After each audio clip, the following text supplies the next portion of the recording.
Salut à tous, si c'est ta première fois de regarder ma chaîne, like, abonne-toi, active la cloche de notification pour ne pas rater nos prochains contenus. Bienvenue dans cette nouvelle vidéo consacrée à la simulation des projets en électrotechnique. Dans cette nouvelle vidéo, nous allons voir comment fonctionne le démarrage direct d'un moteur asynchrone triphasé et expliquer étape par étape le rôle de chaque élément. Alors sans plus tarder, nous allons lancer la simulation pour que vous puissiez voir enfin comment cela fonctionne. Là, nous avions le schéma de puissance que voici, et de ce côté, nous avions le schéma de commande. Et ici, nous avions le plan d'implantation, donc la pépite de commande. Et vous pouvez voir le nom du démarrage direct, un sens de marche. Là, je dois actionner sur le sectionneur porte fusible de la ligne de puissance.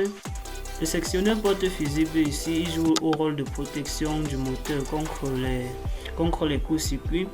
Donc, lorsqu'il y a par exemple un court-circuit, les fusibles qui sont à l'intérieur font et empêchent les câbles de brûler, aussi le moteur de prendre feu. Là, nous avions le sectionneur porte fusible de la ligne de commande. Je dois actionner dessus et une lampe doit s'allumer pour signaler la présence du secteur. Et ici, nous avions le bouton pour stop et le bouton pour start. Le bouton pour stop ici là, c'est un bouton pour soit normalement fermé, donc c'est pour mettre en arrêt le moteur. Là, nous avons le bouton pour start, c'est un bouton pour soit normalement ouvert pour mettre en marche le moteur. Donc si j'actionne là-dessus, vous pouvez voir le moteur tourner. Vous voyez le moteur tourner.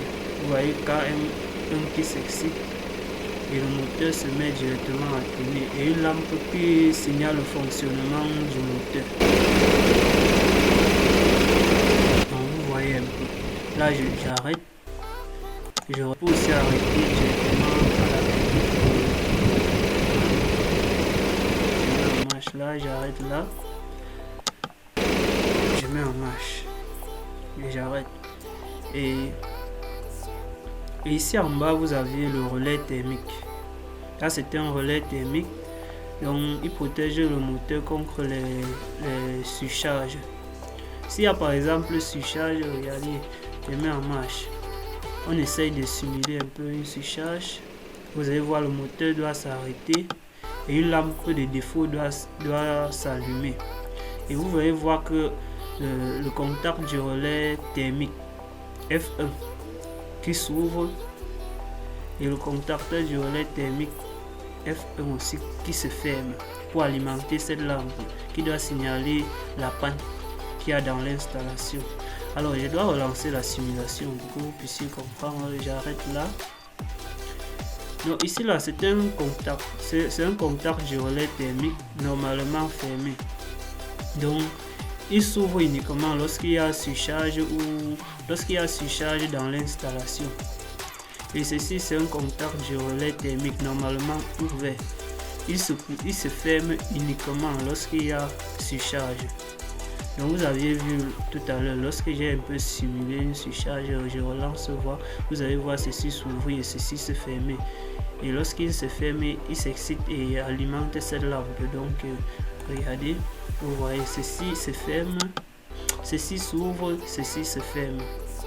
Et cette lampe se met en marche pour signaler les défauts. Donc je relance la simulation. Tantôt nous avons dit que Start sur le bouton pour soit normalement ouvert. Donc lorsque j'appuie dessus, il excite les contacts KM1 et le moteur se met à tourner. Et ici vous allez voir KM1 ici là, c'est une bobine, donc c'est même le cœur de fonctionnement de ça. Donc c'est une bobine. Et l'élément marqué K qui est un verrouillage électrique et non mécanique ou encore électronique. Si le relais K n'est pas alimenté, le compteur reste fermé et le courant ne peut pas passer pour autoriser le démarrage via le bouton start, dans le bouton pour soi.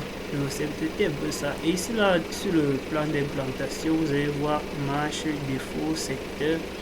Tous ces éléments, vous allez les retrouver ici. Marche, défaut et secteur.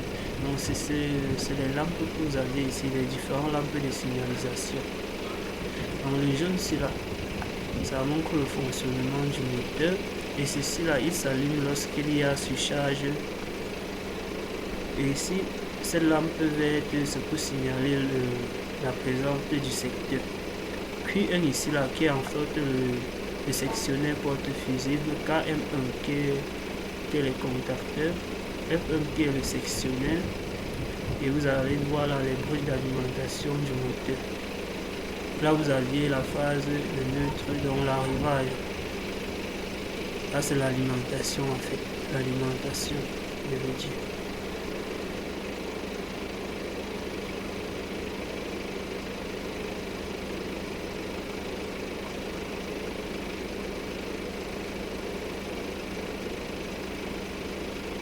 Donc c'était tout pour cette vidéo. Si vous aimez ce genre de contenu, likez, abonnez-vous, partagez.